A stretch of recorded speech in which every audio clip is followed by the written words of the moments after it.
मित्रों, द्वितीय भाग में हम कथा का प्रारंभ करने जा रहे हैं। पहले भाग में हमने कथा की महत्वता और पुरुषोत्तम महीना नाम क्यों पड़ा उसकी चर्चा की थी। आप लोग वीडियो देखिएगा, आपको ध्यान में आएगा, समझ में आएगा। अब हम कथा का प्रारंभ करने जा रहे हैं। सच्चिदानंदरूपाय विश्वोत्पत्त्यादिहेतवे तापत्रय विनाशाय श्रीकृष्णाय वयं नुमः।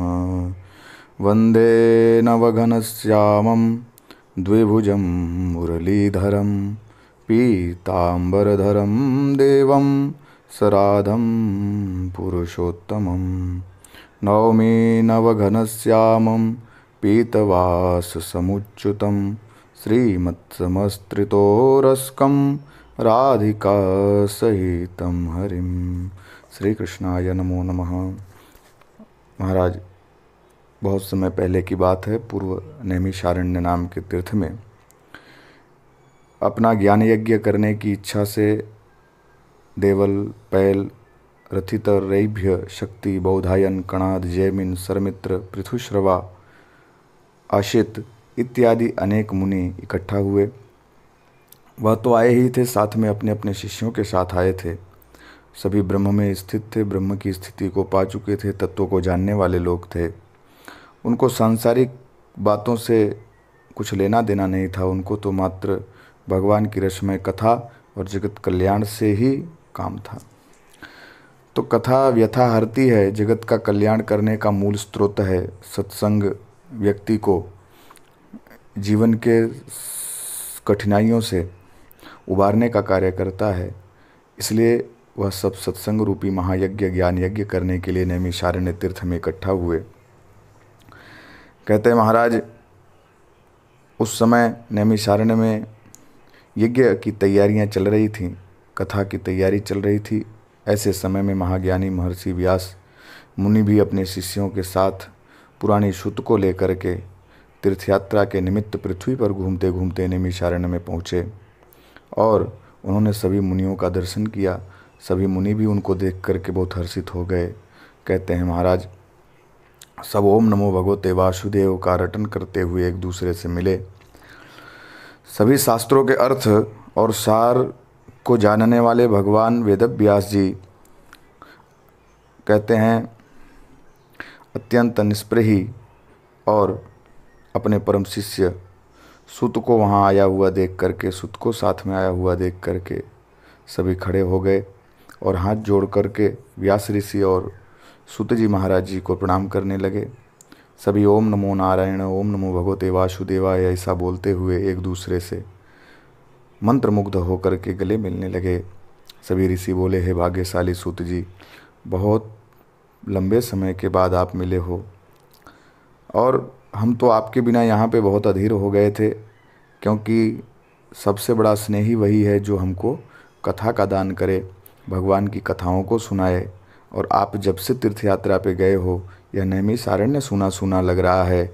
अब आपके आ जाने से फिर से हमारी कुटिया में कथा रूपी रस का प्रवाह प्रारंभ हो जाएगा। ऐसा कह के सब ने उन्हें ऊंचे आसन पे विराजमान किया। सूत पुराणी की खूब क्षेम कुशल पूछी और कहते हैं महाराज, उनसे कथा सुनने की इच्छा लोगों ने प्रकट की, अपने ज्ञान यज्ञ की इच्छा लोगों ने प्रकट की। ऋषि बोले, आप तो महाभाग्यशाली हो, गुरु की कृपा से व्यास ऋषि के सभी बातों को जानते हो, गूढ़ से गूढ़ इस शास्त्रों के रहस्य को जानते हो। तो हमारा कल्याण हो और हम सबको भगवत भक्ति की प्राप्ति हो, ऐसी पवित्र कथा हमको सुनाओ। सौनकादि ऋषियों के कथा सुनने की ऐसी इच्छा को जान करके सूत जी पुराणी दोनों हाथ जोड़ करके अभिमान रहित होकर के बोले, हे मुनि श्रेष्ठों, लोकहित की कामना से आप सभी ने बहुत अच्छी बात पूछी है और वैसे भी साधु संत जगत कल्याण की ही बात पूछा करते हैं। साधुओं का तो स्वभाव ही होता है, वृक्ष कबहु नहीं फल भकै, नदी न संचय नीर, परमारथ के कारणे साधु न धरा शरीर। जैसे वृक्ष स्वयं अपना फल नहीं खाते, जैसे नदियाँ स्वयं अपना जलपान नहीं करती, वैसे ही कहते हैं संतजन, ब्राह्मण इत्यादि यह जगत के कल्याण के लिए जीते हैं, इनका स्वयं से कोई लेना देना नहीं होता। हे महाराज, हे यहाँ पे उपस्थित सभी ऋषिगण, मैं भी तीर्थ यात्रा में था। पुष्कर इत्यादि तीर्थ में गया, वहाँ धेनुमती नदी में स्नान किया, सरस्वती नदी के किनारे पर भी गया, वहाँ भी 3 रात्रि तक मैं रहा। तापी, नर्मदा इत्यादि स्थानों में जाकर के भगवान नारायण का भी दर्शन किया, बद्रिकाश्रम भी गया। अनेक तीर्थों में घूमते घूमते महाराज कुरुदेश में आया और हस्तिनापुर भी गया था। हे ब्राह्मणों, मैंने ऐसा सुना कि राजा परीक्षित राजपाट छोड़ करके ऋषि के श्राप से मुक्त होने के लिए महापवित्र गंगा नदी के किनारे योगियों और सिद्ध स्वरूप ऐसे देवर्षियों को साथ लेकर के कहे महाराज पधारे हैं।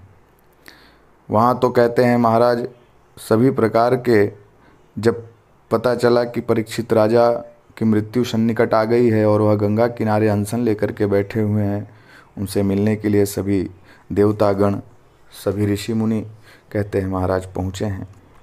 और ऐसी स्थिति में जब सभी पहुँच रहे थे तो वहाँ पे भगवान हमारे परम गुरुदेव जी के सुपुत्र व्यास जी के 16 वर्ष के सुपुत्र सुखदेव जी महाराज कहते हैं वहाँ पर पहुँचे हैं, जिनका एकदम कहे अवधूत वेश है। ऐसे अवधूत वेश में जगत की चिंता किए बिना उनके उस मनोरम स्वरूप को देख करके सभी मोहित हुए जा रहे हैं, पर उनके ऊपर स्वयं किसी के मोह का कोई प्रभाव नहीं पड़ रहा है। ऐसे सुंदर स्वरूप वाले 16 वर्ष के एकदम बाल स्वरूप भगवान सुखदेव जी महाराज कहते हैं परीक्षित के सामने पहुँचे।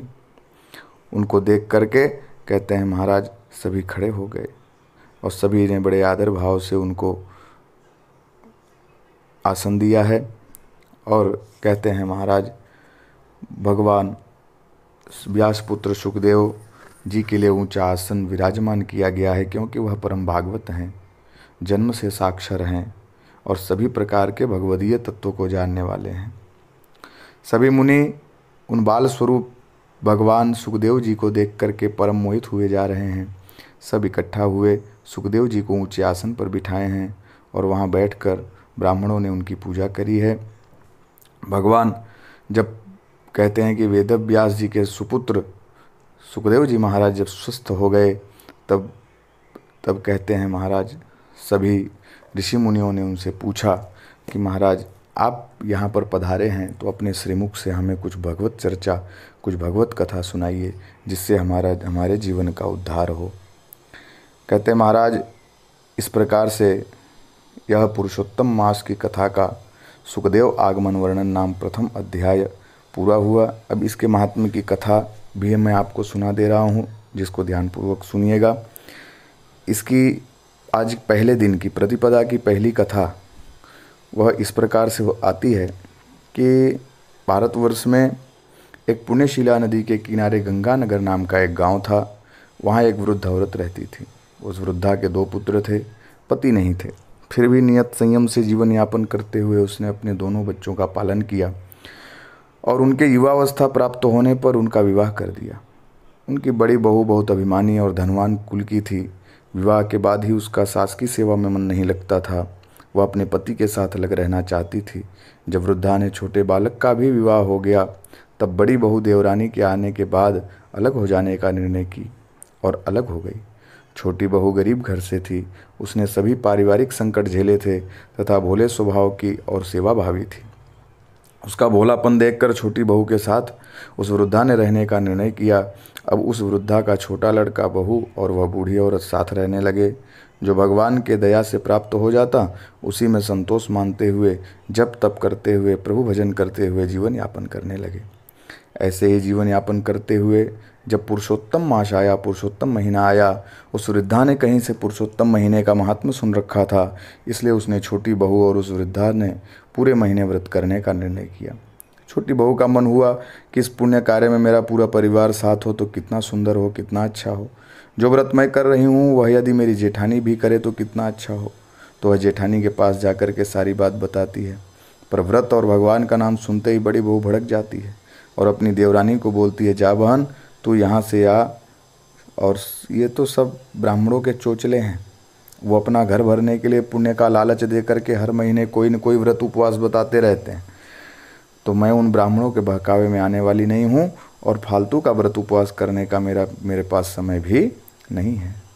तू और सासू माँ खाली बैठी हैं, तुम लोग यही सब चोचले करो। छोटी बहू ने जेठानी को कहा, दीदी व्रत भले न करो पर ब्राह्मण और भगवान की निंदा तो मत करो। इतना सुनते ही बड़ी बहू के गुस्से का पारा 7वें आसमान पे पहुंच गया। वह उसका हाथ पकड़ के घर के बाहर निकालते हुए बोली कि निकल जा यहाँ से, अब दोबारा ऐसी फालतू की बातें करने मेरे घर ना आना। और जो तुम लोग को बहका रहा है उस ब्राह्मण का माथा फूट जावे, वह भगवान खड्डे में चला जावे। तू भजन कर और ब्राह्मणों को खिला, पर यहाँ अब दोबारा मत आना। छोटी बहू अपमान सहती हुई जेठानी को प्रणाम करके दुखी मन से घर को लौट आई है। अपने सास के साथ वह पूरे भाव से पुरुषोत्तम महीने भर एक समय भोजन करती हुई भगवान का तुलसी पत्र से पूजन और भाव से भजन करते करते जो रूखा सूखा मिलता उसी से भगवान को भोग लगा के रोज एक ब्राह्मण को भोजन कराती, फिर बाद में स्वयं भोजन करती, फिर रात्रि में भी भगवान का भजन गाते गाते सो जाती। इस प्रकार वह पुरुषोत्तम महीने का पालन करने लगी। और इधर भगवान और ब्राह्मण के लिए बोले गए कटुवचन से आदि पुरुषोत्तम भगवान श्री कृष्ण नाराज हो गए और जेठानी की गृहस्थी अस्त व्यस्त हो गई। आए दिन उसका लोगों से झंझट होने लगा, झगड़ा होने लगा, उसके घर में क्लेश बढ़ने लगा, उसके पति का काम धंधा चौपट होने लगा, बच्चों का मन पढ़ाई लिखाई से निकल गया। जब वह सब तरह से परेशान हो गई तब वह विचार करने लगी कि आखिर ऐसा क्यों हो रहा है। विचार करते करते उसे लगा कि उसने भगवान और ब्राह्मण के लिए अपशब्द कहे थे, देवरानी का अपमान किया था, कहीं उसके वजह से तो ऐसा नहीं हो रहा है। फिर वह एक दिन रोते रोते वह देवरानी के पास आई और बोलने लगी कि बहन पता नहीं क्या हुआ कि मेरा तो गृहस्थी ही बर्बाद हो रहा है, लोगों से अनायास ही झगड़ा हो रहा है, पति का बच्चों का काम धंधा पढ़ाई लिखाई सब बर्बाद हो रहा है, क्या करूं, कुछ समय नहीं आ रहा। तब सासू ने समझाया कि भगवान श्री कृष्ण उनके भक्त और ब्राह्मणों का अपमान कभी नहीं सहन करते। यह उन्हीं भगवान श्री कृष्ण का और उनके भक्त और ब्राह्मणों के अपमान का प्रतिफल है। तो भगवान पुरुषोत्तम से क्षमा याचना कर ले और पुरुषोत्तम मास के बचे दिनों में भगवान का व्रत पूजन कर, जरूर से भगवान श्री पुरुषोत्तम तेरा कल्याण करेंगे। अब तक बड़ी बहू को भगवान की महिमा समझ आ चुकी थी। स्वाभाविक भी है, जब तक इंसान ठोकर नहीं खाता तब तक उसे चेतना नहीं आती। उसने भी भगवान से क्षमा याचना करते हुए बचे हुए दिनों का व्रत करने का संकल्प किया। पूर्ण भाव से व्रत करते करते जेठानी की आत्मा भी पवित्र हुई। उसके अंदर का ईर्ष्या भाव भगवान श्री कृष्ण की कृपा से निकल गया। वह देवरानी और सासू के साथ रहने लगी और उसका मन भी भक्ति और सेवा में लगने लगा। उसकी बिगड़ी हुई गृहस्थी भी पुनः पटरी पर आ गई। पति को व्यापार में मुनाफा होने लगा और लोग उसकी वाहवाह करने लगे।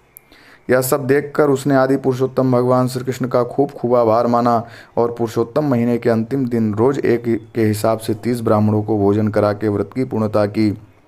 और इस प्रकार पुरुषोत्तम महीने के पहले अध्याय की महात्म्य की पहली कथा भगवान श्री कृष्ण के चरणों में समर्पित करता हूँ। आप सब लोगों को इस कथा का लाभ मिले। आज की कथा से हमने यह सीखा कि भगवान पुरुषोत्तम महीने में प्रतिदिन कम से कम एक ब्राह्मण को भोजन कराना चाहिए। तो ब्राह्मण्योश मुखमाशिद वेद ऐसा कहते हैं। भगवान कहते हैं ब्राह्मण मेरा मुख है, तो रोज़ भोजन जो ब्राह्मण को कराया जाए तो सीधा भगवान के मुख में जाता है, ऐसी मान्यता है। इसलिए इस पुरुषोत्तम महीने में रोज़ कम से कम एक ब्राह्मण को भोजन कराना चाहिए। जय श्री कृष्ण, जय श्री राधे। तीसरे भाग में बने रहिएगा, फिर हम कथा तीसरे भाग में दूसरे दिन की लेकर के आएंगे। जय श्री कृष्ण, जय श्री राधे।